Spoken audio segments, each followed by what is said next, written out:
Now, being on WMUA led to the Polka Jammer Network in the early 2000s. How did that all come about for you? Polka Jammer? Yeah. Well, I've known Jack Bashesky many years. Now, Jack, of course, a musician too. Polka Country for a number of Polka, years. yeah, he played for Polka Country, and there's a couple other bands. I forget who Jack worked with. He filled in a lot, and I guess he had this brainstorm. Hey, let's see if I can get some on the internet, right? I think you heard that story. Yeah. And what did he have? His first show had how many? 6 listeners? I think it was 6 or 8 listeners. Now, for the folks out there who... See, these folks don't know this. I was just going to say, for the folks out there who listen to the Jammer, what it is today compared to what it was in the beginning, it's such an amazing difference how it's grown, and that's thanks to Billy and just so many other of our wonderful people on the network. All the Hall of Famers that are part of the network. I mean, that's one thing that really ties in with the IPA, and the IPA does their own program, but all the IPA Hall of Famers that do shows on the network, which is terrific. So, Billy, over the years, you've obviously been influenced by different musicians and different bands. Who were some of your favorites, and why? What was it that influenced you with their music?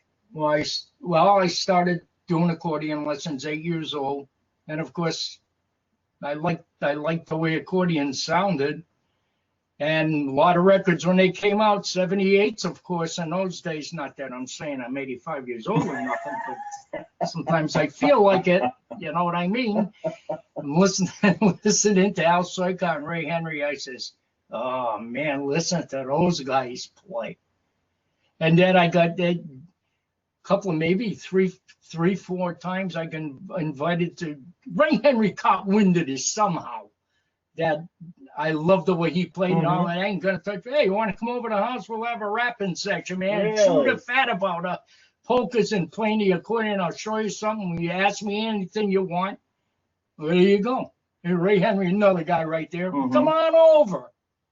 That's how a lot of this stuff in the field starts, folks. You get tangled up with one of your idols and all of this stuff, and there you go. Friends for life, right? Very, very true. And I got a lot of them. Very true. A lot of them, musician friends and people in general. That, one big happy polka family. That's what it is. Yep. How about different bands and musicians who were your idols? I know the Naturals, one of your all-time favorite bands. Yeah. Now, did you ever get to see them perform live? Never.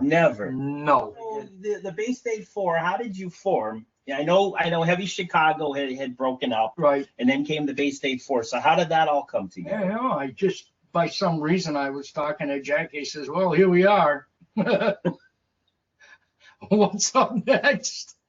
I said, maybe I should get some guys together in a house or something and have a practice session. But I think in the beginning, I don't know if it was going to be a real Bay State Four, but it was Stevie Dudas, Jackie Libera, Lenny Maynard, and me. So that was the very first. But I would have ended up playing drums in the band. Ah. Now Lenny would have played quarterbacks, and then you got the two hornmen. Well, and as I've always said, what a powerful sound for 4 musicians. The only other band that I can think of in the 80s that did the same thing was Glasstown Sound. Yeah, they sounded good too. And I made a comparison recently to Squeezebox, because really what the Bay State Four did is kind of what Squeezebox has done today. They have a great sound, but they're only 4 musicians as well. Yeah. So you were really kind of a precursor to what they've become today. Well, if you've got 3, I mean, I've heard by way of YouTube and all this, Steve Meissner's band with the 3 music, he sounds terrific. Yes, he does. I'm telling you, nice vocals, everything. But if you're going to use 4 guys in a band, you better make sure they're 4 good musicians that everybody's got to hold their own. Now, you've played for many years. You've traveled all around the country. Did you have a favorite place to play? Favorite location or favorite venue? That well, one of them was on Labor Day every year. I don't know how many years we played that. Maybe 6 or 7 years on Labor Day was Watkins Glen. in New York, down near Elmira, down that way. Yeah.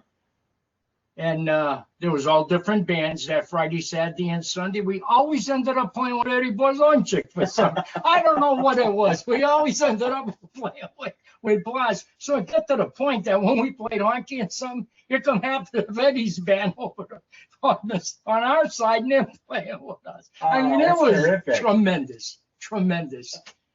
But that was terrific. Oh, yeah. Watkins, and I remember the next day we'd drive all the way back, play a Polish picnic in Wilbraham, right down by us. And I think that was the one thing too. I could go on and on, but we're running out of tape. Back in those days, you were playing an event sometimes on Friday, Saturday, Sunday, and then you're driving home to get to work Monday morning. Oh, not only me. How many of our brother musicians did that? Right. Yep. And well, before this goofy virus, a lot of the guys are still doing it. Yeah. You know, boys in country were all over the place. Very true. I mean, you just go with it, man. I hope this straightens out.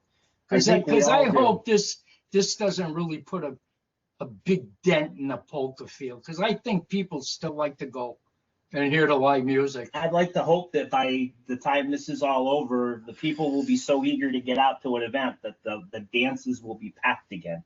Because we know that they've been lacking a little bit, and we're hoping that, come next year when all this ends, it's like it was many years ago. I don't know about pack, but get it to a point that you have to start off with at least 150 people in a place, which would be pretty good, and then add on right after that. Yeah. So Billy, in all the years you've been performing, disc jockey, what do you think your greatest achievement is?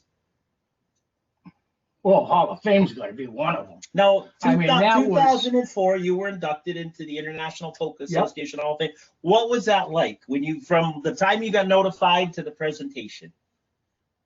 Cool. Anticipation. Like, of course, I've seen some of that stuff on YouTube. I says, boy, that's cool, man. I'd like to be up there one of these days, maybe. But who's to know? Well, 2004 was your year. Thank you, everybody that voted for me. For you voters that voted for me, I'm thanking you right now. Why not? Hey, absolutely. This is going around the world, right? I mean, the IPA Hall of Fame is like the Academy Awards for motion pictures. Yeah, you got it's it. the pinnacle for any musicians or anyone involved in the business. I think career. the best thing going. I agree. Absolutely. I agree. So, Billy, before we wrap it up, you've got a lot of history behind you.